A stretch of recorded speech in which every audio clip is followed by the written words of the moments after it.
महोदय, श्रीमती नीरा इरेन ने बताया कि उनका बेटा बंटी फेरी वाले की आवाज़ सुनते ही रोने और मचलने लगता है।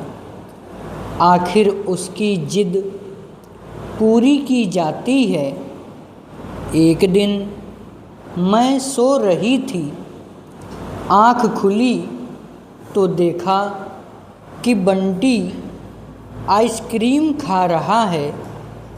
मैंने पूछा, यह आइसक्रीम कहाँ से आई? तो कहने लगा, मैंने आपके तकिए के नीचे से नोट निकालकर आइसक्रीम खरीदी है। मेरा माथा ठनका, तकिए के नीचे देखा तो 100 का नोट गायब था। मैंने उससे पूछा, बाकी पैसे कहाँ हैं? तो कहने लगा, उसने एक नोट की एक आइसक्रीम दे दी। मैं मन मार कर रह गई। दूसरे दिन कई आइसक्रीम वालों से पूछा, पर नोट कहाँ मिलना था। इस प्रकार की खरीदारी के कारण कई बार तो बच्चों में चोरी की आदत ही पड़ जाती है। वह अपनी गुल्लक, मम्मी के पर्स और पापा की जेब से पैसे निकालने लगते हैं।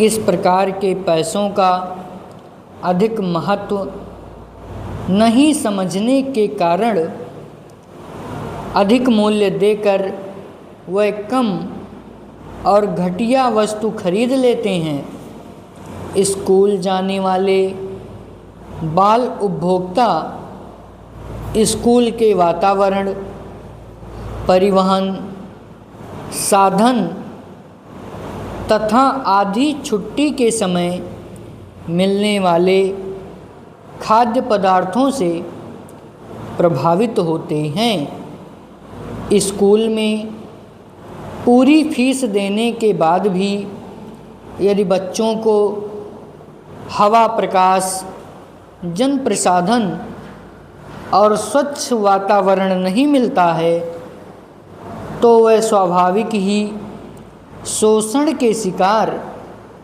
बन जाते हैं। स्कूल बस या रिक्शे में बच्चों को भेड़ बकरियों की तरह यदि ठूंस कर भरा जाता है तो इसका भी प्रभाव बच्चों पर बुरा पड़ता है। स्कूल के बाहर खोमचों और ठेलों पर बिकने वाली चीज़ें प्रायः अस्वास्थ्यकर, हानिकारक होती हैं। बच्चे इन चीज़ों को बड़े स्वाद से खाते हैं।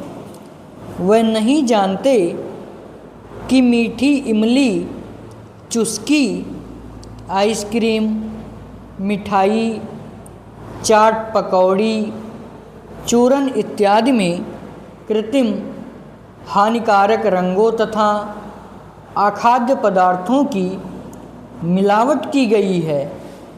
इन्हीं से बच्चों को खाद्य विषाक्तता होती है।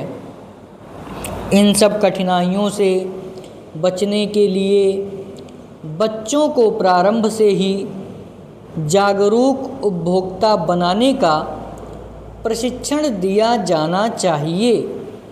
आज के आर्थिक उपभोक्तावादी संस्कृति के युग में बच्चों को खरीदारी से वंचित नहीं रखा जा सकता। इसलिए बच्चों को पैसे का महत्व समझाते हुए सही खरीदारी का व्यवहारिक ज्ञान कराना चाहिए।